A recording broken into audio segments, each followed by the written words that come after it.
زکوٰۃ کی ادائیگی کا حکم۔ آپ صلی اللہ علیہ وسلم نے فرمایا، مجھے حکم دیا گیا ہے کہ میں لوگوں سے لڑوں حتیٰ کہ وہ توحید و رسالت کی گواہی دیں، نماز قائم کریں اور زکوٰۃ ادا کریں۔ زکوٰۃ اسلام کا خزانہ ہے۔ حضور اکرم صلی اللہ علیہ وسلم نے فرمایا، الزکوٰۃ کنزۃ الاسلام، زکوٰۃ اسلام کا خزانہ ہے۔ نظام زکوٰۃ سے ہی اسلام کو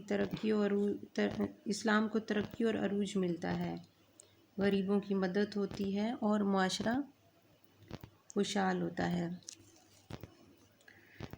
حضور اکرم صلی اللہ علیہ وسلم نے فرمایا، جس مال سے زکوٰۃ نہ نکالی جائے اور وہ اس میں ملی جلی رہے تو وہ اسے تباہ کر دیتی ہے، یعنی کہ یہ مال کی تباہی کا باعث بھی بنتی ہے۔ ابھی ہم نے زکوٰۃ کی اہمیت کی، اب ہم مال پر زکوٰۃ کا نصاب کریں گے کہ ہمارے پاس کتنا مال ہونا چاہیے جس پر زکوٰۃ دی جائے۔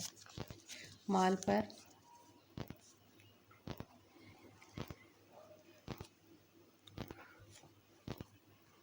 زکوٰۃ کا نصاب یعنی مقدار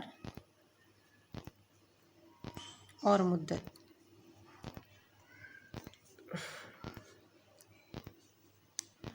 جب کسی صاحب نصاب شخص کے پاس مال پر 1 سال گزر جائے تو اس میں سے 40واں حصہ یعنی 2.5% بطور زکوٰۃ ادا کرنا فرض ہے۔ سونے کا نصاب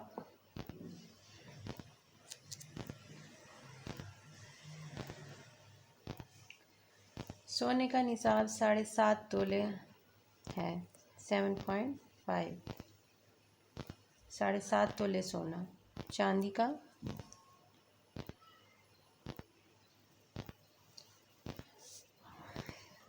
52.5 تولے۔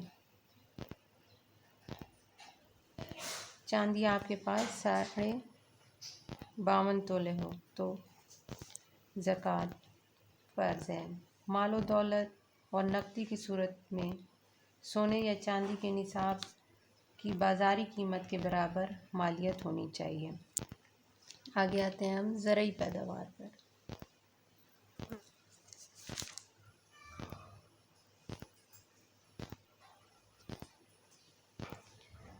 وہ زرعی زمین جس کی آبپاشی بارش سے ہو، اس پر 10واں حصہ 10% زکوٰۃ ہے، اسے عشر کہتے ہیں۔ وہ زرعی زمین جو بارش سے جس کی آبپاشی ہو اس پر 10%، اور وہ زرعی زمین جو کنویں یا نہری پانی سے سیراب ہو، کنویں یا نہری پانی سے سیراب ہو، اس کا 20واں حصہ یعنی 5% بطور زکوٰۃ ادا کرنا ضروری ہے۔ زکوٰۃ کے معاشی و معاشرتی فوائد۔ اب ہم آئیں گے زکوٰۃ سے کیا فوائد حاصل ہوتے ہیں زکوٰۃ ادا کرنے سے۔ زکوٰۃ کے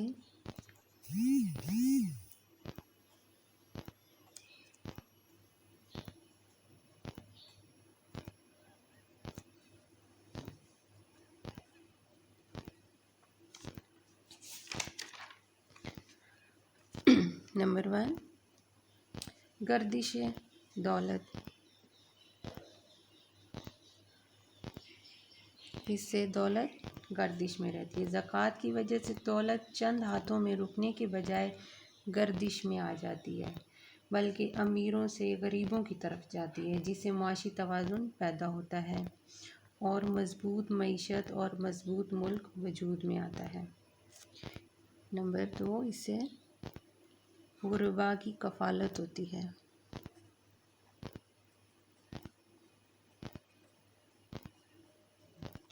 زکوٰۃ سے معاشرے کے محروم، نادار اور مفلس لوگوں کی کفالت اور مدد ہوتی ہے، وہ بھی ضروریات زندگی حاصل کرنے کے قابل ہو جاتے ہیں۔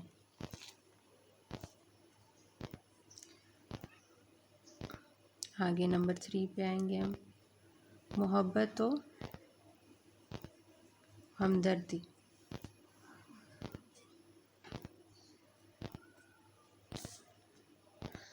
جب امیر لوگ اپنے ہاتھوں سے زکوٰۃ کی رقم غریبوں میں تقسیم کرتے ہیں تو ان کے درمیان محبت، الفت اور ہمدردی کے جذبات فروغ پاتے ہیں۔